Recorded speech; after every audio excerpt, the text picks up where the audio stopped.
السلام عليكم ورحمة الله وبركاته. أصحابتك وحرين جنال كمركز السود وهذا أدي هذا ومهد سنتهين ما أنتوا قميص وأنا سديت وأنك بيش اللي حاد جون سنة كلا بدو كن هي اللحية اللي بعتنك مغالكن ما أنتوا وحن ربائنا إن دي كل وذاقو تاجرياشا مدحوين ترامب وسي هذا هو جسه رجستي هشيس كإسفهم كه وشلي مدحوين ترامب شركة ودمدا جي 7 وكسحي مدحوين ترامب محو السببية سببته هشيس كحلجن وأقولادي waxaana sidoo kale madaxweyne Trump wuxuu ka yiri gantaalada dawladda Israa'iil ay doonaysay ridada dheer ee in laga baabi'iyo Iran muxuu madaxweyne Trump uu ka yiri heshiiskan haddii uu fashilmo Trump yuu doonayaa in uu eedda dusha ka saaro haddii uu guuleystana ammaanta iyo doonayaa in uu qaato sidoo kale waan idin la wadaagayaa lacagaha Iran ka xaniban markii Trump la weydiiyay siinta Iran la siinayo sidoo kale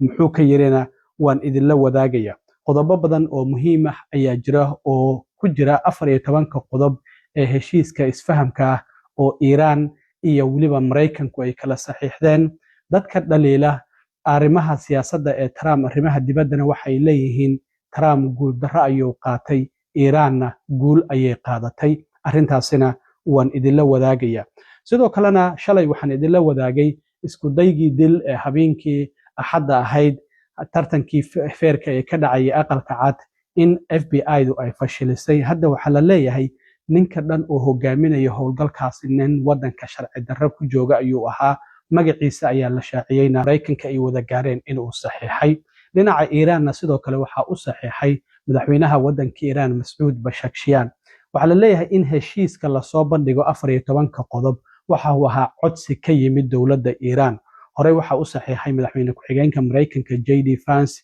iyo afayeenka baarlamaanka dalka Iran Mohammad Baqir Qalibaf marka bariba xitaa looma baahno sida aan filayo xafladii saxiixa oo hadda heshiiskii qaab electronically ah ayaa loo saxiixay madaxweynaha wadanka Iran waaba kan soo bandhigay waraaqdii saxiixa heshiiska oo saxiixa madaxweyne Trump uu ka muuqanayo haddaba Trump markii uu saxiixay oo shirka wadamada G7 oo madaxda wadamadaasi ay fadhiyeen uu ku saxiixay heshiiska isfahamka kadib shir jaraa'id ayuu qabtay shirkaasi jaraa'id su'aalo dhowr ah ayaa la weydiiyay sababta ku qasabtay xilligan heshiiskan inuu saxiixo maxaa laga yeelayaa lacagtii wadamada reer galbeedku ay ku xanibeen Iran gantaaladii maxaa laga yeelayaa ridada dheer oo Iran ay haysatay arrimahaasi oo idil ayaa wax laga weydiiyay laakiin dadka siyaasadda arrimaha dibadda ee madaxweyne Trump dhaliilo waxay leeyihiin heshiiskan isfahamka Iran ayaa guul qaadatay Mareykankuna guul darro ayuu qaatay waxa la isbarbar dhigayaa heshiiskii Trump uu ka baxay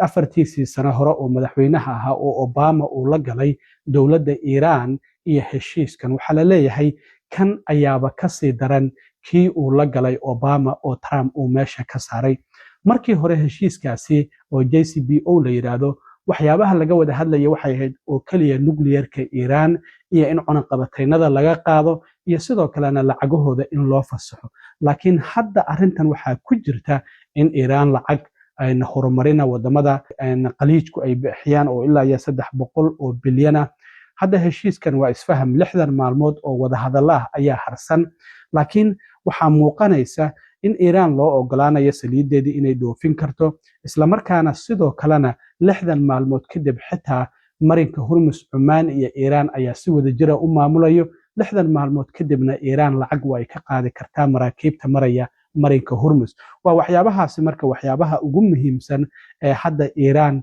ay guul ku sheeganayso in heshiiskan isfahamka uu dhankeeda uu guul yahay arrintaasi marka taageerayaasha madaxweyne Trump aad ay uga soo horjeesteen siiba kuwa telefishinka Fox News oo Trump inta badan dhinaciisa u janjeera markii shalay qodobada heshiiska shaaca laga qaaday 14 oo waliba Iran ay dalbatay in shaaca laga qaado waxay yiraahdeen guul ayay Iran gaartay isla markaana madaxweyne Trump waa uu isdiibay waxaana ay sidoo kale sheegeen in Iran ay ku ciyaartay madaxweyne Trump haddaba waa kuwan telefishinka Fox News iyo waliba taageerayaashii maaga oo qaylinaya shalay markii shaaca laga qaaday heshiiska isfahamka oo Iran iyo Mareykanka ay wada gaareen madaxweyne Trumpna uu saxiixay The details of this agreement, as we've seen them, it does not look like we are the victors. This doesn't feel like a victory. I thought somebody was spoofing me. Iran is the biggest winner of all this. Trump stages an Iran retreat. Tremendous foreign policy blunder. Makes absolutely no sense. Smacks of appeasement. It's not defensible. Inexplicable disaster. They've played him like a violin.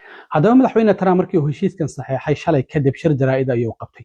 Trump wuxuu yiri sababta heshiiskan xilligan uu u saxeexay ama Iran uu ula gaaray in ay tahay waxa uu yiri ma dooneen cadaadis kale inaan sii saaro dhaqaalaha Mareykanka. Trump doorashooyinkii xilliga dhexe ayaa ku soo dhow, gaaskii cirkaasi ayuu ku jiraa, raashinkii dukaanka haddii qofku uu tago wax kasta waa qaali.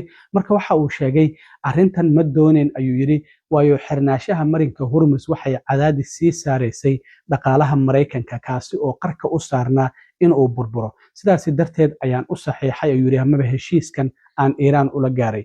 waa kan madaxweyne Trump oo arrintaasi ka hadlayay. I didn't want to see economic catastrophe. If you kept this going, that could have happened. But all I know is every time we talked about the possibility of peace, the stock market shot up like a rocket ship. sidoo kale madaxweyne Trump waxaa la weydiiyay lacagaha wadamada reer galbeedka oo Mareykanku uu ku jira Iran ay ka xanibeen ma siinaysan.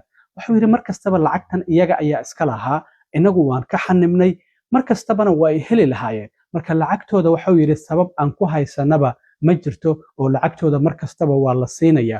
walow la leeyahay lacagtaasi waxay ku xiran tahay sida Iran ay u dhaqan geliso heshiiskan isfahamka ah oo la eegayo 60 maalmood gudahiisa.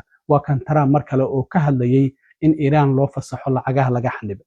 We have taken their money, it's not our money, it's their money, and we froze it. At a certain point in time, I guess we're going to have to give it back. sidoo kale heshiiskan Israa'iil waa ay ka soo horjeedaa. waxaan ognahay Netanyahu iyo Trumpna sidoo kale inay hadda kala furteen oo Trump uu yiri waa in heshiiskan uu hoggaansamaa Netanyahu. Netanyahuna cadaadis ayaa ka saaran dawladdiisa gudaha oo golaha wasiirada ayaa aad uga soo horjeeda. waxay leeyihiin Iran heshiiskan iyo Mareykanku ay wada galeen inagana ma quseeyo. marka waxaa la weydiiyay gantaalada ridada dheer oo Iran ay haysato ayaa Trump la weydiiyay. waxaan ognahay Israa'iil waxa ay doonaysay in gantaaladaasi heshiiska ay qayb ka noqdaan, in gantaalada ridada dheer oo ilaa cabiro qaar gaari kara in laga mamnuuco.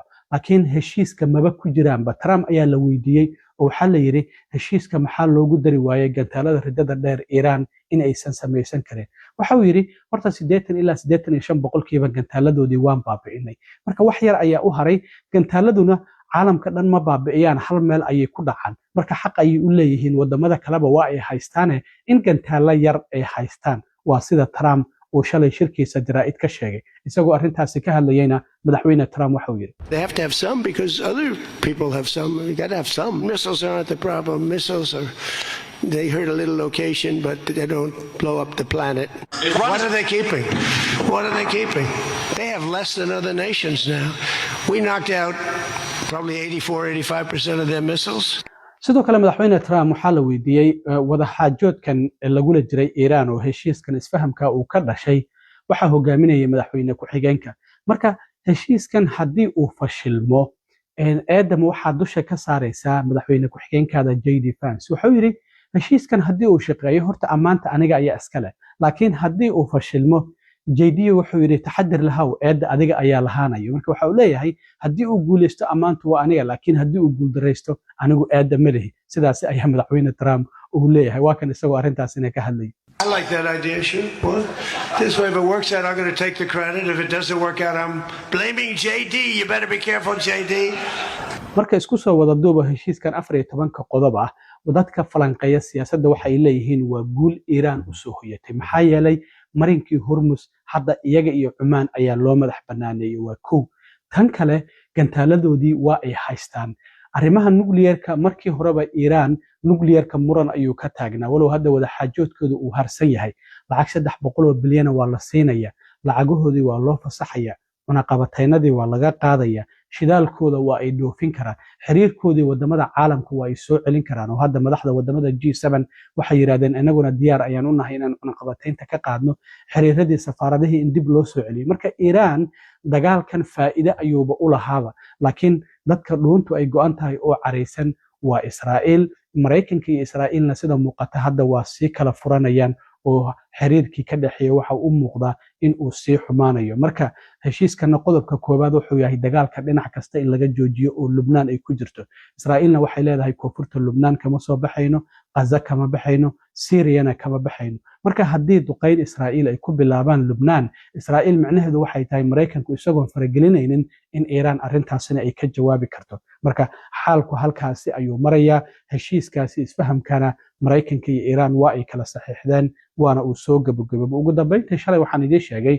dhalinyaro gobolada Mareykanka ku baahsan oo qorsheynayay in ay weerar ku qaadaan tartankii feerka ee habeenkii Axadda ka dhacayay aqalka cad oo dhalashada madaxweyne Trump ku beegneed 5 qof oo la soo qabtay waxa la leeyahayba ninka howlgalkan hogaaminayay oo la doonaya in diyaarado drone inta qaraxyo lagu xiro marka hore halkaasi lagu tuuro kadibna kooxo shiishka ku takhasusay ay meelo u dhow ku jiraan isla markaana ay toogtaan dadka madaxweynaha iyo wasiirada iyo dadka maalqabeennada meesha joogay waxa la leeyahay ninkaasiba waa nin wadanka sharci darro ku joogay waxa ay shaacisay dawladdu ninkan in la yiraahdo Abraham Hermosillo Alvarez waxa uu wadanka ku yimid fiisa booqashaha Mexico ayuu u dhashay fiisihiisuna waxa uu ka dhacay December sanadkii 2001 marka maamulkii madaxweyne Obama ayaa maadaama uu da'yara waxa uu ogolaaday in uu ku joogo mashruuca la yiraahdo DACA oo dadka iyagoo da'yar wadanka yimid oo ku qaangaaray loo ogolaado waxaana la siiyay sanadkii 2014